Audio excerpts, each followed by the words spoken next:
여러분 반갑습니다.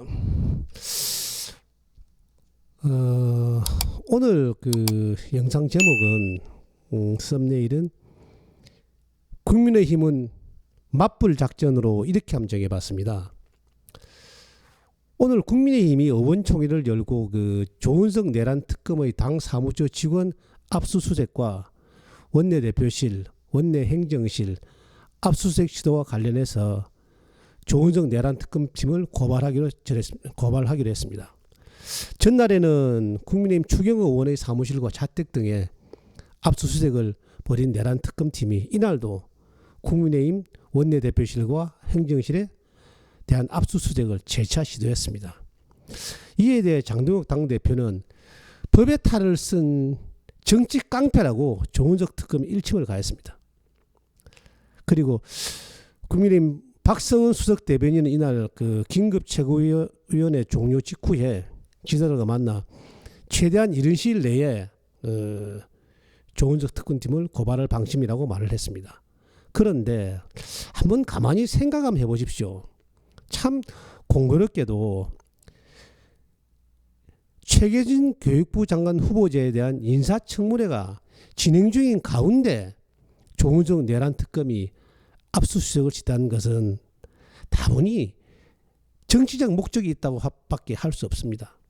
왜냐하면 조은석 특검이 영장을 지난달 29일에 발부받았습니다. 그런데 며칠간 가만히 가지고 있다가 하필이면 딱 교육부 장관 후보자 청문회 날 이를 들고 들어닥치지 않습니까?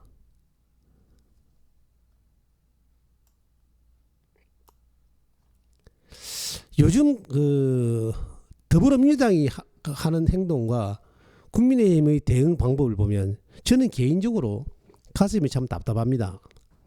벌써 오래전에 정청래는 정당 해산 운운하면서 정당 해산 법안을 발의했고, 그런데 국민의힘을 이렇게 위협하고 있는데 국민의힘은 이에 대한 반응도 대응책도 없는 것 같고, 또 내란 운운하며 내란 가담 세력의 국회의원은 세비를 전액 삭감하겠다고 얼음장을 놓아도 국민의힘은 가만히 있고, 겨우 한다는 게 오늘 로텐드홀에서 피켓이나 들고 야당 탄압 정치보복 뭐 압수수색 중단하라 이런 구호나 외치는 정도밖에 할 수 있는 게 없습니다. 종북 주사파 이재명의 민주당과 개딸들은 내란 특별법이니 뭐 노란 봉투법이니 또 뭐 더 센 상법이니 하는데, 저는 벌써부터 국민의힘 당 지도부에 만나는 사람마다 맞불 작전으로 대응하라고 여러 차례 주문한 바 있고 앞으로도 주문을 계속 할 겁니다. 제가 제일 처음에 했던 게 새 당 대표에게는 우선 맨 먼저 하셔야 될 일이 우선 국민의힘을 구성하고 있는 국회의원 107명이 저는 사퇴하라고 주문한 바 있습니다. 왜냐하면 우리나라 헌법은 국회의 구성을 국회의원 200명 이상으로 규정하고 있습니다. 그러면 만약에 국민의힘 국회의원 107명이 전원 사퇴를 하게 되면 남는 국회의원 수는 193명입니다. 그 인원 가지고는 어떤 입법 회계도 하지 못하게 되는 겁니다. 안 그렇습니까? 그런데 가만히 국민의힘을 들여다보니까 국민의힘에는 내 개인의 생각입니다만은 생계형 국회의원이 너무 많은 것 같습니다. 그래서 국회의원을 그만두면 생활비가 안 나오기 때문에 어려울 거 아니냐 이런 생각을 해보기도 합니다. 그러면 우리도 맞불을 놓으려고 그러면 민주당을 향해서, 민주당은 부정선거로 당선된 민주당은 어떤 정당입니까? 위헌정당입니다. 그래서 우리가 먼저 민주당을 향해서 위헌정당 해산 심판 청구 소송을 먼저 진행해서 맞불을 놓는 겁니다. 안 그렇습니까? 저들이 위헌정당이기 때문에 우리가 맞불을 놔야 됩니다. 그리고 뭐 이름을 어찌 붙일는지 모르겠습니다만 뭐 예를 들어서 뭐 국세환급법 이래 정하고 부정으로 당선돼서 받아간 세비는 회기를 마쳤든 진행 중이든 보좌진이 받아간 세비까지 몽땅 다 빼서 부정으로 당선된 국회의원 개인에게 환수해야 한다는 법안을 발의해서 이것도 맞불을 놔야 됩니다. 그렇지 않습니까?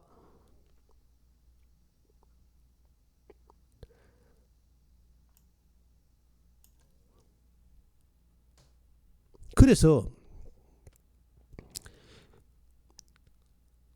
이렇게 더불어민주당에서 무엇을 통해서 국민의힘을 압박을 하면 우리도 똑같은 조건으로 같이 맞불을 놔야 됩니다.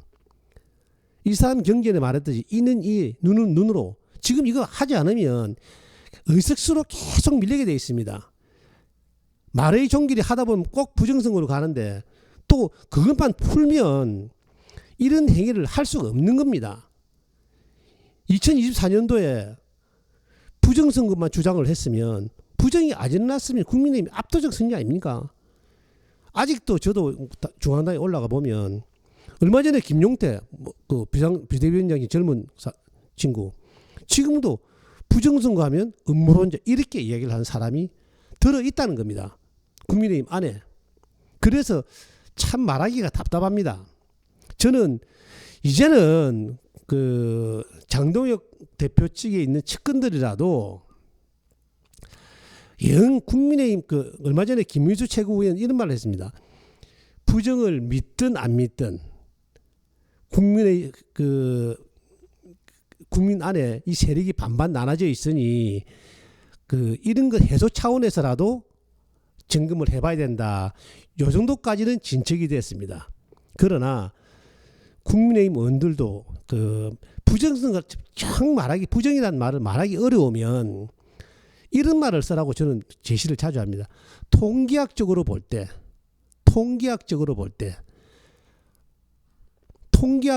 때 우리가 뭐 대수의 법칙 이런 말을 자주 하는데 법칙이라는 말은요. 의심의 여지가 없는 진리일 때 우리는 법칙이라는 말을 붙여줍니다. 그러니까 부정선거를 말하기 어려우면 통계학적으로 볼 때라는 수식어를 사용하면서 저 같으면 그러겠습니다. 추미애 통계학적으로 볼 때 니는 가짜다. 통계학적으로 볼 때 박찬대 원내대표 나가서 뭐 이재명이 밀어져 떨어지다 하는데 박찬대 만나면 어이 박찬대 통계학적으로 볼 때 니는 가짜다. 통계학적으로 볼 때 지금 국무총리 김민석 똑같이요. 니 통계학적으로 볼 때 가짜다. 박범계 니도 통계학적으로 볼 때 니도 가짜다. 많지 않습니까? 고민저의 부승차이 마귀 할맛이 걷던 진선미 공격할 때 다른 말 없이 부정선거나 말하기 싫으면 통계학적으로 봤을 때 니는 가짜다. 진선미를 공격할 때도 니 통계학적으로 봤을 때 니는 가짜다. 맞지 않습니까? 그런데 이렇게 하는 사람이 없이 답답하다는 겁니다. 내가 간혹 가다가 이 부정선거 말을 할 때 간혹 가다 쓰는 표현들이 그 우리 동네에 그 유권자 수가 13만인데 부정선거로 말하지 말고 반려동물로 니는 개가 좋나 고양이 좋나 물어봤을 때 한 13만 되는 인구가 반려동물 자체를 싫어하면 투표 안 하지 않습니까? 근데 투표를 했는데 뭐 45대 55로 사진과 사후 나눠졌다. 그런데 뭐 개 좋다 51, 고양이 좋다 49. 그러면 2% 차이 나지 않습니까? 그런데 통계학이라는 과학입니다. 통계학은 과학입니다. 대수의 법칙도 과학이고요. 그래서 이거를 표준 편차를 구해서 신뢰 구간을 딱 적용해 보면 그 얼마나 나오냐면 10만 명의 55%는 5만 5천 명 아닙니까? 그걸 41대 만약에 뭐 51대 49로 갈라졌다 그러면 표준 편차는 0.44%가 나옵니다. 그러니까 국회의원 254개 지역구를 다 전수조사를 해보시면 표준 편차가 많이 벌어진 데가 0.65, 적게 벌어진 데가 0.38 이렇습니다. 전국을 다 뒤져보면. 그러면 0.65가 제일 많으면 플러스 마이너스 0.65도 1.3% 차이 나지 않습니까? 개 좋다 고양이 좋다는 뭐 0.88 차이 나고요. 그러면 0.88 차이 나고 뭐 254개 지역구에서 0.65 차이는 플러스 마이너스 하면 1.3%인데 우리가 부정이라고 주장하는 51명이 왜 우리가 주장을 하느냐. 당일 선거에서 이 표준편차 1.3%를 벗어나서 이겼는데 이게 거꾸로 사전선거에 뒤비진 곳을 우리는 부정이라고 보는 겁니다. 간단한 겁니다. 그래서 이렇게 너 통계학적으로 봤을 때 너희는 가짜다. 뭐라 하면 그럼 뒤져보자. 제 방송에도 다 명단을 제시를 해놔도 내 고발하는 사람 한 사람도 없습니다. 부정선거를 주장한 우리는 부정선거의 증거가 얼마나 차고 넘칩니까? 제일 크게 이렇게 뭐 통계학적으로 할 수 없는 이런 것들부터 해서. 그런데 더불어민주당은 부정선거 없다는 증거를 내보라면 하나도 내보는 사람이 없습니다. 아직까지 제 방송 보고 고발한 사람 한 명도 없습니다. 그래서 오늘도 답답한 마음에 부정선거를 말씀드리는데 제 개인적인 생각에도 이 국민의힘이 민주당이 얼마나 얻어 터져야지 정신을 차리는지 답답한 마음은 금할 길이 없습니다만은 오늘의 이런 현상을 보면서도 참 답답한 마음을 가지면서 오늘 방송을 마치겠습니다. 감사합니다.